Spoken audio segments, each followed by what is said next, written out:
गामि गंफा गंफायैनो गुरलाब गुरलाब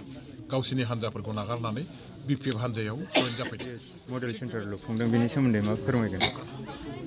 सौरायदाखा 603 number LP स्कुलजों लोगोसे बे सौरायदाखा गामिनि बेवहाय थानाय जोंनि गथ' गथायफ्रा अंगनबादि सेन्टार गैयैलाय बिथांमोनहा बेवहाय सरकारनि आईसीडीएस प्रजेक्टनि जिखिनि सुजुग सुबिदा बे गामियाव फैयो बेखौ मोजाङै मावफुंनायनि बेलायावहाय जोबोद उसुबिदायाव दङमोन आरो बेफोर गासैबो उसुबिदाखौ आङो नोजोर होनानै जोंनि इस्लामपुर बे ओनसोलनि आरो साउथ गंगिया प्राइमारि कमिटि बिपिएफ हान्जानि जायफोर दैदेनगिरि बिथांमोन दं बे दैदेनगिरि बिथांमोनजों सावरायलायनानै बेवहाय अंगनबादि सेन्टार मोनसे लुनांगौनि दरखार दं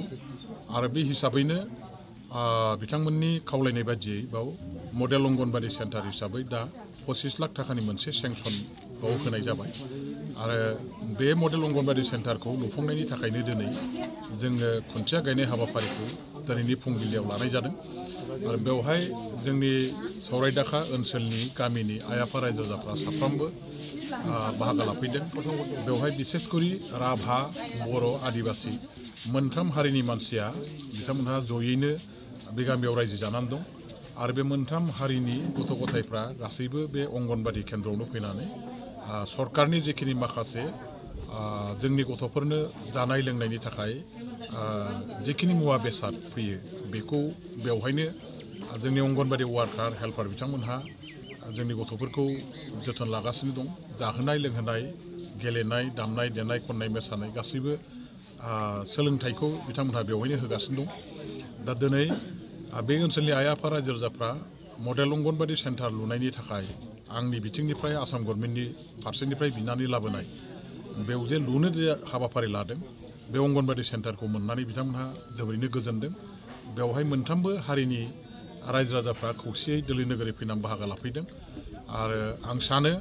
जे रायजो राजाफोरनि गोबां समनि जे मोनसे आंखालमोन दाबि दावामोन बे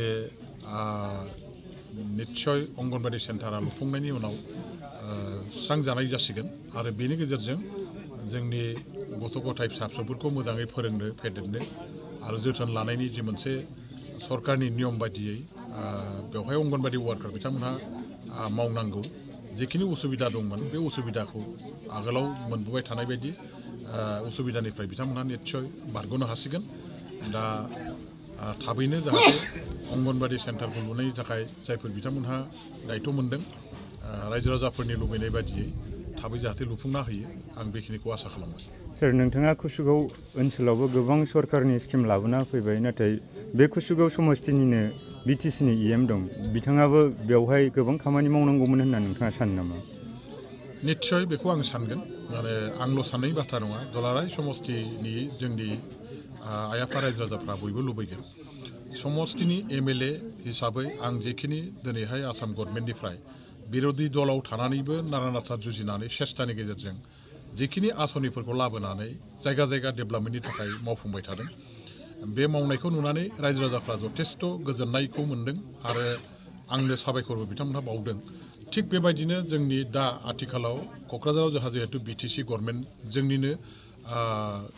गभर्नमेन्ट दङ खाथियावनो बे गभर्नमेन्टनिफ्रायबो ओनसोलफ्राव जोंनि आइ आफा रायजो राजाफोरनि जानानै जौगाखांनायनि खामानि मावनायखौ जोंनि रायजो राजाफ्रा बयबो लुबैयो बयबो हास्थायो आरो बे मिजिंजोंनो आइ आफा रायजो राजाफ्रा हान्जाफोरनो भट होनानै सरकारखौ बानायनायनि थाखाय मोनसे खाबुखौ होदोंमोन। नाथाय दिनैहाय सरकार बानायनायनि उनाव जायफोर दिनै बिटिसिआव सरकार दं बिथांमोनहा रायजो राजाफोरनि आसा खालामनाय बायदियै आरो रायजोफोरनो आसा होनाय बायदियै जेबो उन्नतिनि खामानि मावनो हानाय जायाखिसै। जेसेबां मावनांगौमोन बेफोर खामानिखौ बिथांमोनहा मावनो हायैलाय रायजो राजाफ्रा दिनैहाय बिथांमोनखौ लानानै जथेस्थ' निराश जादों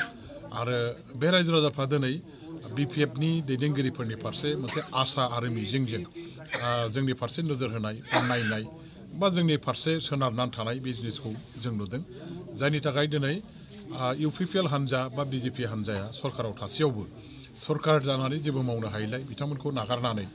गोबां UPPLनि समर्थन BJPनि समर्थनकारि रायजोफ्रा गामि गंफा गंफायैनो गुरलाब गुरलाब गावसिनि हान्जाफोरखौ नागारनानै BPF हान्जायाव जयेन जाफैदों।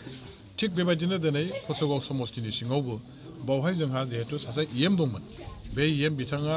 जेरैबायदि मावनांगौ बेखौ रायजो राजाफोरा जेरैबायदि दा जोंनो अभियोगखौ होबाय थादों रायजो राजाफोर लुबैनाय बायदि बिथाङा जेबो मावनो हानाय जायाखिसै इएम हिसाबै गोबां आसा बिथांनि सायाव दङमोन बेखौ पुरन खालामनानै होनो हायोबा जथेस्थ' रायजो राजा मोजां मोनगौमोन जोंबो मोजां मोनगौमोन एरिया डेभेलप जागौमोन खिन्थु रायजो राजाफोर लुबैनाय जों लुबैनाय बायदि बेबायदि डेभेलपमेन्टनि खामानि कसुगाव ओनसोलाव जेबो मावनायखौ नुयैलाय रायजो राजाफ्रा दिनै बिथांखौ लानानै जथेस्थ' निराश जादों आरो बिथाङा जे हान्जायाव दङ बे हान्जाखौ सिगाङाव जायफ्रा बिथांजों दंफायोमोन बिथांनि बे हान्जाखौ नागारनानै बिपिएफ हान्जायाव अर्थात जोंजों दा माने हाबफैनाय बेफोर जागासिनो दं आरो जालांबाय थागोन सोर दिनै दमासिया खाथि सफैबाय दमासिनि एडभान्सलि माबा मोनसे शुभ कामना खालामो नामा दमासिया जोंनि आसामनि मोनसे जातीय फोरबो माहारियारि फोरबो जोङो बोसोरफ्रामबो जुग जुगान्तर धरि बैसागु दमासि बेखौ गाजा गोमजायै फालिबोदों आसामनि थागिबि जेसेबां हारि माहारिनि जाति जनगोष्ठीनि रायजो राजाफोर दङ बिथांमोनहा गावसिनि माहारियारि उत्सब हिसाबै सिगांफ्राव जेरैबायदि गाजा गोमजायै खौसेयै रंजा बाजायै बे फोरबोखौ फालिबोदोंमोन निस्सय देग्लायबो जोङो जोंनि आइ आफा रायजो राजाफ्रा मोनफ्रोमबो हारिनि थागिबि जोंनि जाति जनगोष्ठीनि बिदा फंबायफ्रा बे दमासि फोरबोखौ गाजा गोमजायैनो खौसेयै शान्तिपुर्ण भाबै पालन खालामगोन आं बेखौ आसा खालामबाय जोंनि आइ आफा रायजो राजाफ्रा गायनाय फुनाय जोबखांनायनि उनाव बे गायनाय फुनायनि उननिफ्राय जेब्ला जोङो आबादखौ जोंनि सिथ्लायाव जोंनि बाख्रियाव थिसनो बेखौ जोबखांनायनि उनावनो बे दमासि फोरबोआ जिहेतु फैयो आरो आबाद मावनानै जोंनि आबादखौ फिथाइखौ जोङो जोंनि बाख्रियाव थिसनखांनायनि उनाव रायजो राजाफ्रा मोनसे रंजानाय गोसोआव मोनसे फैयो आरो बे फोरबो हिसाबै दमासिखौ बे समाव बेखायनो गोदो गोदायनिफ्राय फालिबोनाय जादों आरो देग्लायबो निस्सय जोंनि आइ आफा रायजो राजाफ्रा आसामाव जातीय फोरबो हिसाबै जोङो बयबो खौसेयैनो शान्तिपुर्ण भाबै गाजा गोमजायै पालन खालामगोन आं बिनि थाखाय फैगौ दमासि बोथोराव जोंनि आइ आफा रायजो राजाफोरखौ माने शान्तिपुर्ण भाबै खौसेयै बे फोरबोखौ फालिनो बयबो साखाफारा जायो बिनि थाखाय खावलायहरबाय